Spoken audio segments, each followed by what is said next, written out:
So dear students, आज हम एक नया चैप्टर शुरू कर रहे हैं।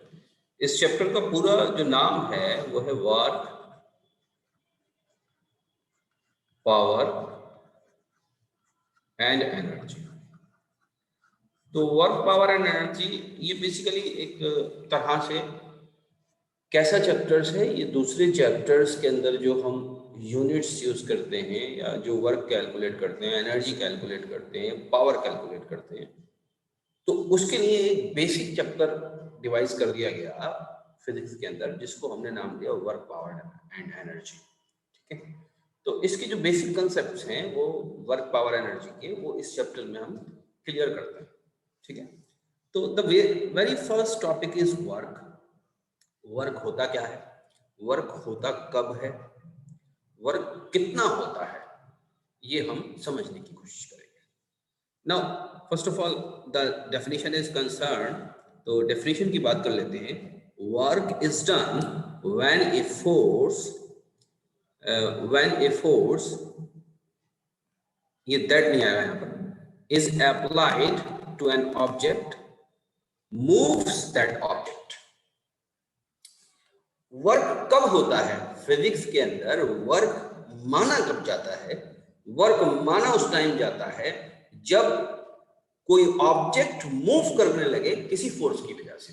याद रखिएगा, इसके अंदर ये जो वर्ड है ना, मूव्स, ये बहुत इंपॉर्टेंट है। इसका मतलब क्या है, इसका मतलब ये है कि वर्क होगा ही जब कोई मोमेंट हो। मोमेंट का मतलब क्या है कि कोई डिस्प्लेसमेंट हो रहा हो। बात समझ में? The basic thing is that there must be a displacement. If there is no displacement, then there is no work, चाहे आप पूरे दिन किसी चीज पर फोर्स लगाते रहें। ओके, जैसे मिसाल के तौर पर मैं समझाता हूं आपको। Suppose this is a wall, एक वॉल बना देते, suppose this is a wall, okay, और ऐसे ये जमीन पर वॉल खड़ी हुई है। आप आए, आपने क्या किया कि मैं इस वॉल को ऐसे करके प्रेस करता हूं। आप इस वॉल को क्या कर रहे हैं, बेसिकली प्रेस कर रहे हैं, और इसको इस तरफ इसके एक फोर्स लगाने लगे आप, राइट। एक फोर्स लगा रहे हैं, ये पूरे दिन स्टिल रही, या कहिए ये पूरे दिन स्टेशनरी रही और कोई मूवमेंट नहीं हुआ, no movement, there was no movement. तो फिजिक्स क्या कहेगी कि कोई वर्क हुआ? तो कहेंगे work is zero, work equal to zero. मैंने आगे यूनिट जानबूझ के नहीं लिखी है क्योंकि यूनिट अभी पढ़ाई नहीं है, तो बाद में लिखेंगे। तो वर्क कितना हुआ? वर्क इज जीरो और नील। और कैसा हुआ? नील, कुछ भी वर्क नहीं हुआ। Okay, so this is so. आगे बढ़ते हैं। तो फिजिक्स क्या कहती है कि वर्क कब होगा, वर्क किस वक्त माना जाएगा या किस वक्त होगा, वो समझने की जरूरत है। वर्क सिर्फ उस वक्त होगा जब फोर्स हो, और फोर्स के साथ साथ क्या हो? फोर्स के साथ साथ डिस्प्लेसमेंट हो। देयर मस्ट बी बोले बेटे कौन बोल रहा है? Sumaiya, please mute your mic. Okay, yes sir. हाँ, please mute your mic. Okay, तो वर्क होगा कब? वर्क उस वक्त होगा जब फोर्स भी मौजूद हो और फोर्स के साथ साथ डिस्प्लेसमेंट भी हो रहा हो उसी फोर्स की वजह से। तो ये दोनों चीजें जब एक साथ होंगी उस वक्त वर्क होगा। अब कितना होगा वो बात की बात है। ठीक, इतनी बात क्लियर हो गई सबको या नहीं? पसीना बहाने से वर्क नहीं होता, ये बात याद रखिएगा। वो एक अलग बात है, कहने में हम कहते हैं, लेकिन फिजिक्स जो वर्क कैलकुलेट करती है वो on the basis of presence of force and displacement, which is basically the reason of the force, sorry, which is basically the result of that force। ठीक है, आगे बढ़ते हैं। Two important things need for work is there must be a force, and due to that force there must be a displacement in the position and or height of an object or change in the direction of speed। अब हमने और थोड़ा आगे की बात करी है, अब हमने थोड़ा सा और आगे की बात करी है। वो ये करी है कि हमने इसको एलेबोरेट किया है, हमने इसको एक्सप्लेन करने की कोशिश की है कि फोर्स और क्या क्या कर सकती है। फोर्स किसी ऑब्जेक्ट के अंदर, हमने फर्स्ट चैप्टर के अंदर पढ़ा था कि वेलोसिटी क्रिएट कर सकती है, उसकी वेलोसिटी को चेंज कर सकती है। अगर फोर्स होगी तो एक्सेलरेशन होगा, तो वेलोसिटी को चेंज करेगी, उसके डायरेक्शन को भी मोड़ सकती है, उसके मैग्नीट्यूड को भी चेंज कर सकती है स्पीड के। बात समझ में आती है? एट द सेम टाइम उसकी हाइट भी बढ़ा सकती है। जैसे ये फॉर एग्जांपल पेन है मेरे पास, एक इलेक्ट्रॉनिक पेन है, ये यहाँ पर रखा हुआ है, इस पे मैंने फोर्स लगाई ऊपर की तरफ, तो फोर्स लगाने की वजह से इसकी हाइट में बदलाव आ गया, तो हम कहेंगे वर्क हुआ। बात समझ में? तो हम कहेंगे वर्क हुआ। मैथमेटिकली और आगे की तरफ बढ़ते हैं, कह रहे हैं mathematically work is equal to force into displacement. बेटा ये जो चीज लिखी है ना, ये बहुत इंपॉर्टेंट है। ये जो यहां पर जो लिखी है, इसको बहुत अच्छे तरीके से समझना आप लोग। ये जो चीज लिखी है, work is equal to force into displacement. देखिए यहां पर ये जो साइन है ना, इनटू वाला, आप लोग नजर आ रहा है आप लोगों को? मैं इसको बड़ा कर देता हूं। यस ठीक है, ये जो साइन है, ये वाला मल्टीप्लिकेशन वाला जो साइन है, ये बहुत इंपॉर्टेंट है, इसको समझना। अगर इसको नहीं समझेंगे तो जरा बाद में प्रॉब्लम हो सकती है। फोर्स इनटू डिस्प्लेसमेंट, ये जो साइन है ये जनरल मल्टीप्लिकेशन है, जनरल मल्टीप्लिकेशन। 10th क्लास में, 9th क्लास में तो हम जनरल मल्टीप्लिकेशन कहते थे, लेकिन जैसे ही हम 11th में पहुंचते हैं, इसको जनरल मल्टीप्लिकेशन नहीं बोलते, इसको हम बोलते हैं स्केलर मल्टीप्लिकेशन। स्केलर मल्टीप्लिकेशन, बात समझ में आ रही है? It is scalar multiplication. और स्केलर मल्टीप्लिकेशन को कैसे डिनोट करते हैं फिजिक्स में? जैसे ये डॉट डिनोट किया, डॉट। तो जब भी हम वर्क लिखेंगे, work will be equal to F dot D. बात समझ में? अब खास बात समझिए इस मल्टीप्लिकेशन की। अभी इन दो लाइनों के बारे में अभी बात करो, ये जो दो बाकी की 4 लाइनें, इनके बारे में अभी बात करेंगे। पहले हम F डॉट डी की बात करेंगे, इसको बहुत अच्छे तरीके से समझिए। फोर्स कैसी क्वांटिटी है? वेक्टर क्वांटिटी है। At the same time displacement कैसी क्वांटिटी है? ये भी वेक्टर क्वांटिटी है। ये भी वेक्टर, ये भी वेक्टर। इसका मतलब क्या है? दोनों के पास डायरेक्शन भी मौजूद है, दोनों के पास डायरेक्शन भी मौजूद है। जिस डायरेक्शन में फोर्स लगेगी उस डायरेक्शन में एक्सेलरेशन होगा, लेकिन यह जरूरी नहीं है कि मोमेंट उसी डायरेक्शन में होगा। बात समझ में रखिएगा। जैसे फॉर एग्जांपल आपके पास कोई एक बैग है, suppose this is the bag, okay, और सपोज ये ग्राउंड है। इस बैग के अंदर आपने एक स्ट्रिंग बांध रखी है। ग्राउंड बनाता हूं पहले, ग्राउंड के साथ साथ इसके अंदर 2 मैं व्हील लगा देता हूं। अब ग्राउंड बनाता हूं, ठीक है? अब ज्यादा वाजिब है। इसके अंदर हमने एक स्ट्रिंग बांध रखी है और यहां पर बैठे, यहां पर खड़े हैं आप।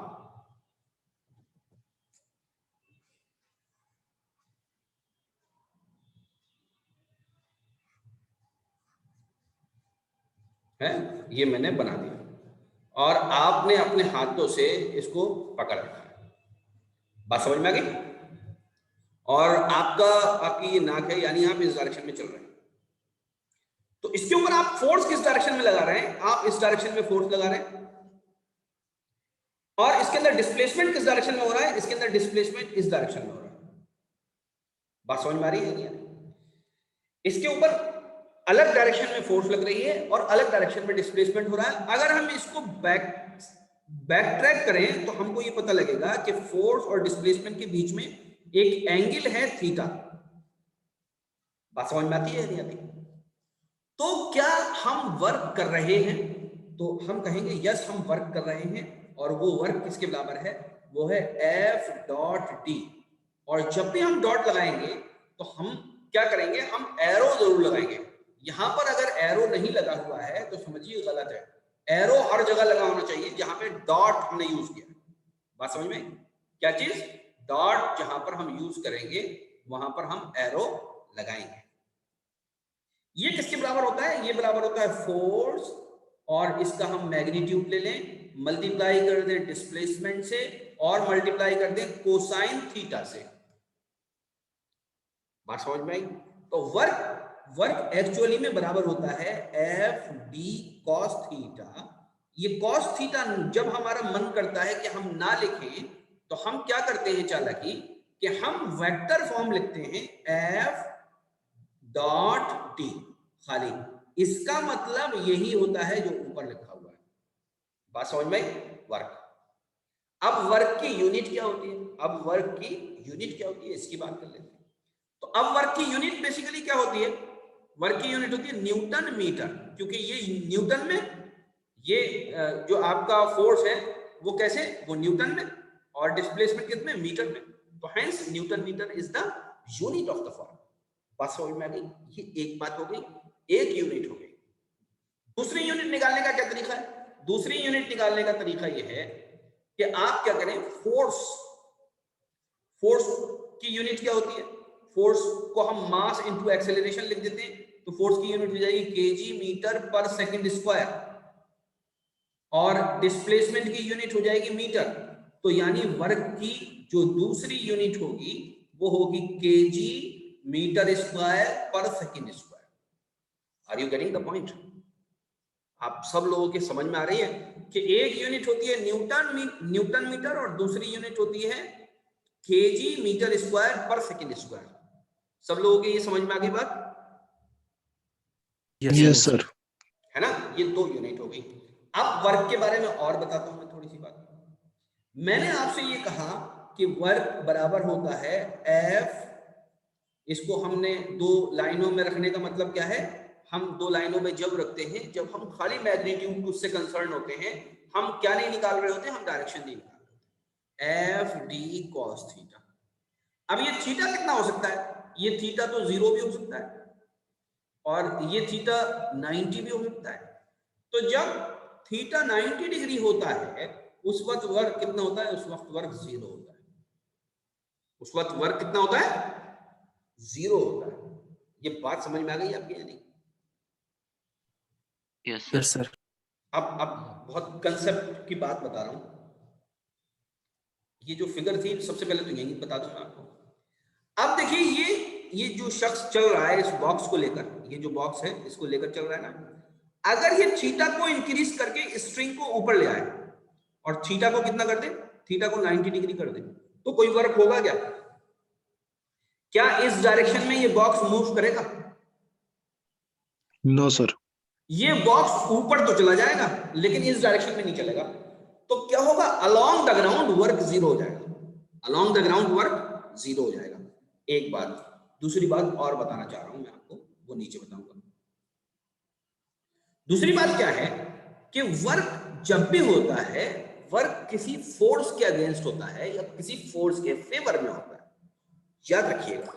और फोर्स जब भी लगती है वो हमेशा पेयर में लगती है। कभी भी ऐसा नहीं हो सकता कि सिर्फ एक फोर्स एग्जिस्ट करे दुनिया के अंदर, याद रखिएगा। इस बात को मैं बता रहा हूं। सपोज ये एक वॉल है, ठीक है, ये एक वॉल है। आप यहां पर खड़े हुए, आपने क्या किया, इस दीवार को फोर्स लगाना शुरू किया इस डायरेक्शन में, इस डायरेक्शन में एक फोर्स लगाई आपने। तो ये बताइए क्या एक ही फोर्स एग्जिस्ट करेगी इस दुनिया के अंदर, यही वाली? जैसे ही आप ये फोर्स लगाते हैं उसी वक्त ये वॉल भी आपके ऊपर इस डायरेक्शन में फोर्स एफ लगाने शुरू कर देती है। और ये फोर्स आप ऐसे ही पैदा नहीं कर देते हैं फ्री में। आप बेसिकली यहां पर, ये जो जूते हैं आपके, यहां पर ग्राउंड को फंसाकर ग्राउंड के ऊपर इस डायरेक्शन में फोर्स लगाते हैं। और जब ये फोर्स आप यहां ट्रांसफर करते हैं तो ये जो आपके वॉल है, क्योंकि ये ग्राउंड में पाइवोटेड है, तो ये ग्राउंड के ऊपर इस डायरेक्शन में फोर्स लगाती है।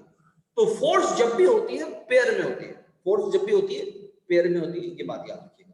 अब फॉर एग्जांपल आप किसी ग्राउंड पर चल रहे हैं कोई ऑब्जेक्ट लेकर, आप किसी ग्राउंड पर चल रहे हैं कोई ऑब्जेक्ट लेकर, इस डायरेक्शन में चल रहे हैं। इस डायरेक्शन में, तो this is the displacement direction. Work कितना हो रहा है? Work against the weight, work against the weight कितना हो रहा है? कोई मुझे बता सकता है?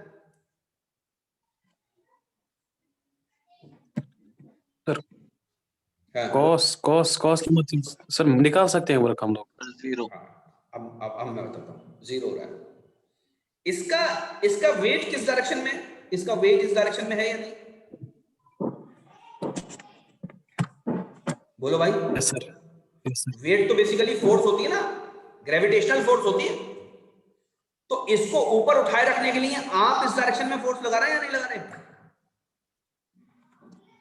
इसको ऊपर इसको आप ऊपर उठाने के लिए, क्या इसको उठाने के लिए आप फोर्स लगा रहे हैं या नहीं आ रहे हैं? बताइए। Yes sir. Yes sir. क्योंकि आप ऊपर की तरफ फोर्स लगा रहे हैं ताकि आप इसके वेट को जस्टिफाई कर सकें। तो ये बीच में एंगल कितना है? 90 डिग्री है या नहीं? डिस्प्लेसमेंट के और आपकी लगाई हुई फोर्स के। जैसे कोई माँ अपने बच्चे को लेकर चल रही होती है तो वो उसके वेट के अगेंस्ट कितना वर्क करती है? उसके वेट के अगेंस्ट तो 0 करती है, ये बात पक्की है। चाहे वो 10 किलोमीटर चली जाए उसको लेकर, उसके वेट के अगेंस्ट उसने फिजिक्स के मुताबिक कोई वर्क नहीं किया। उसकी एनर्जी तो खर्च हो रही है, वो दूसरी जगह खर्च हो रही है, लेकिन उसने उसके वेट के अगेंस्ट कोई फर्क नहीं किया, कोई वर्क नहीं किया। ये बात याद रखिए, हमेशा वर्क जब भी कैलकुलेट होगा तो हमेशा वर्क जब भी कैलकुलेट होगा तो हमेशा एंगल के साथ होगा। बात समझ में आ रही है क्या? वर्क जब भी कैलकुलेट होगा तो कैसे होगा? हमेशा एंगल के साथ होगा। ओके, एक बच्चा लिंक मांग रहा है, मैं उसको लिंक भेज देता हूं। ओके, क्लियर हो गई बात? आगे बढ़ते हैं। जो पार्ट रह गया हमारा उसको कर लेते हैं। कौन सा पार्ट रह गया? ये रह गया यहां से, जहां से लिखा है ना, ये technically work is the product of force. ये काट दीजिए, गलती हो गई है लिखने में। Product of force and displacement. तो ऐसा यूनिट कितनी हो जाएगी? ऐसा यूनिट हो जाएगी न्यूटन मीटर, फोर्स और डिस्प्लेसमेंट। लेकिन हम न्यूटन मीटर इतना लंबा ना लिखकर हमने क्या नाम दिया इसको? जूल्स नाम दिया। हमने क्या नाम दिया? जूल्स दिया। तो ये देखिए टेक्निकली थोड़ा सा गलत लिखा हुआ है। हम स्मॉल जे से लिखते हैं जब भी हम यूनिट लिखते हैं, तो हम स्मॉल जे से लिखते हैं। जब भी हम छोटी यूनिट लिखेंगे, जब भी हम यूनिट लिखेंगे, सॉरी पूरी यूनिट लिखेंगे, अगर हमें पूरा लिखना है जूल्स तो हम ये ऐसे लिखेंगे, और हमें खाली जे लिखना है तो हम कैपिटल जे लिखेंगे। और हमें अगर जूल जो साइंटिस्ट थे उनका नाम लिखना है तो फिर हम कैपिटल जे से लिखेंगे और जूल लिखेंगे। बात समझ में आ रही है? इसको याद रखिएगा। जब भी हमें यूनिट, ये क्या लिखा मैंने, ये ऊपर क्या लिखा, ये मैंने ये लिखी यूनिट। ये मैंने क्या लिखा, ये भी मैंने लिखी यूनिट। और ये मैंने क्या लिखा, ये मैंने लिखा name of the scientist, name of the scientist. बात समझ में आ गई? तो ये सब बातें आपको याद रखनी है। हम खिसकते हैं दूसरी साइड की तरफ। हम एनर्जी की बात करेंगे अब कि एनर्जी क्या होती है। वर्क पढ़ लिया ना हम लोगों ने, अब हम एनर्जी की बात करेंगे। So this is energy side. Okay, energy, the ability of doing work of an object is known as energy. अब एनर्जी और वर्क में एक मामूली सा डिफरेंस होता है, वो आपको समझना है, लेकिन यूनिट दोनों की सेम होती है। आप लोग अपने पिताजी को, कोई पिताजी बोलता होगा, कोई अब्बा बोलता होगा, कोई अब्बू बोलता होगा, कोई डैडी बोलता होगा, बोलते हैं ना, सब लोग बोलते हैं ना। कोई पापा बोलता होगा। जी सर। अरे बोलो भाई। Yes sir, yes sir. ठीक है, तो आपके अब्बू के पास, पापा के पास, पिताजी के पास, डैडी के पास पैसे होते हैं सबके अब्बा के पास होते हैं। तो आपके अब्बू के, मैं एग्जांपल देके समझा रहा हूं एनर्जी क्या होती है। आपके अब्बू के पास जो पैसे होते हैं वो किसी के पास 20,000 होते हैं, किसी के पास 50,000 होते हैं, किसी के पास 2 लाख, किसी के पास 50 लाख होते हैं, बात समझ में? तो वो उनके पास होते हैं, ठीक है, और वो उनको एक रेट के हिसाब से खर्च करते हैं। जैसे एक महीने में फॉर एग्जांपल किसी के आपको 50,000 रुपए खर्च करते हैं, तो हम क्या लिखेंगे? हम क्या लिखेंगे? हम लिखेंगे, हम खर्च कैसे लिखेंगे? रुपीज, हम खर्च कैसे लिखेंगे? रुपीज 50,000 पर मंथ, ऐसी तो लिखेंगे, बात समझ में? हम कहेंगे वो उनके पास है कितने पैसे, तो हम बोलेंगे रुपीज 5,000 उनके पास है, ये उनके पास नेट अमाउंट है, ये उनका खर्च है, this is his expenses, this is how he purchase goods और थिंग। और ये क्या चीज है? ये बेसिकली उनके पास टोटल अमाउंट है। ये क्या चीज है उनके पास? ये उनके पास टोटल अमाउंट है एक मंथ के लिए, बात समझ में आ गई नहीं? ये टोटल अमाउंट है और वो उनका एक्सपेंसेस है। तो यहां पे आप देखिए खास तौर पर ये बेसिकली एक तरह का रेट है। क्या चीज है ये? एक तरह का रेट है कि एक महीने के अंदर कैसे पैसे खर्च करते हैं, यानी पर डे के हिसाब से निकाल सकते हैं, पर आवर के हिसाब से निकाल सकते हैं, पर मिनट पर सेकंड के हिसाब से निकाल सकते हैं, बात समझ में आई? तो ये जो टोटल उनके पास मौजूद है, ये बेसिकली एक तरह से क्या है? एनर्जी है। खर्च करने की सलाहियत उनके पास मौजूद है। क्या क्या खर्च करने की? पैसे खर्च करने की सलाहियत मौजूद है। तो पैसे बेसिकली एनर्जी की तरह है, ठीक? और कितना वो खर्च करते हैं, इसका जो रेट है, ये बेसिकली क्या है? रेट। ये बेसिकली क्या है? रेट। इसको क्या बोलेंगे हम? इसको बोलेंगे हम पावर। ये उनकी पावर है। अब ये हो सकता है किसी के पास पैसे तो बहुत हो लेकिन खर्च कम करते हो, ये हो सकता है किसी के पास कि पैसे कम है लेकिन वो पूरे खर्च करते हैं, किसी के पास भी ये नहीं हो सकता कि पैसे कम है लेकिन वो खर्च ज्यादा करते हैं। क्या ऐसा हो सकता है? अगर किसी के पास 10 रुपए हैं तो वो 11 रुपए तो खर्च नहीं कर सकता, 10 ही खर्च करेगा। बात समझ में आती है कि नहीं आती?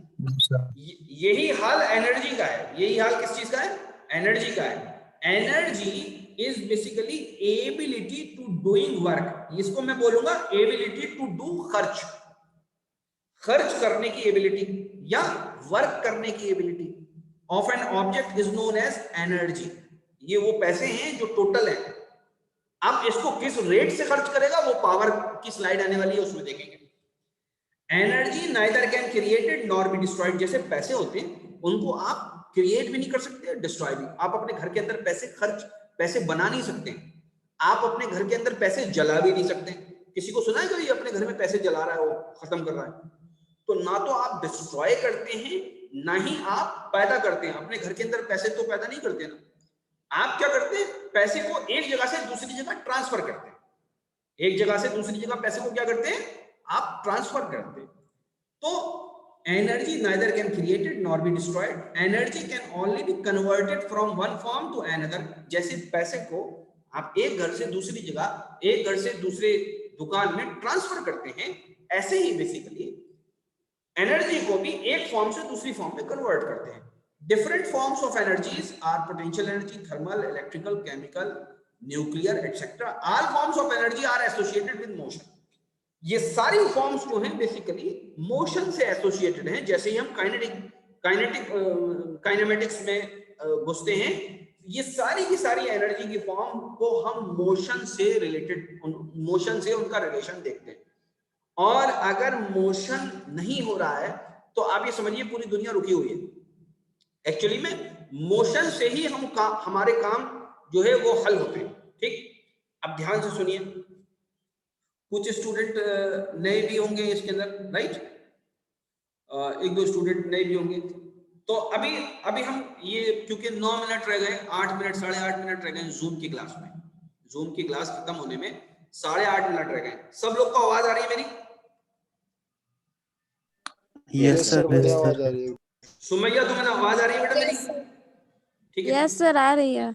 हाँ, अभी हम इसको स्टॉप करेंगे जूम की क्लास को। जब हम स्टॉप करेंगे तो जो हम रिकॉर्ड कर रहे हैं वो ये कंप्यूटर सेव करेगा, उसमें 7-8 मिनट लगाएगा सेव करने में।